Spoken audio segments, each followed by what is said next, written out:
జోయల్, అన్నా చెప్పండి అన్న. ఏంటి బయట గోల? అన్న అది ఫ్రెండ్. ఈ 1000 రూపాయలని చూస్తే నీకేమనిపిస్తుంది? ఏముందన్న, ఒకరోజు రెస్టారెంట్కి వెళ్తే అయిపోతాయి. నాకేమనిపిస్తుందో చెప్పనా?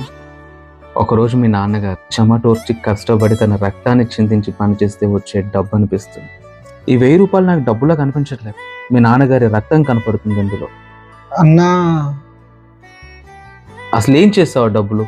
ఆన్లైన్ బెట్టింగ్ యాప్స్ లో పెట్టానన్నా. బెట్టింగ్ ఎందుకు చేసావు? నా కోసం కాదన్నా, డబ్బులు వస్తే డాడీ వాళ్ళ కష్టాలు తీరుతాయని చేశా.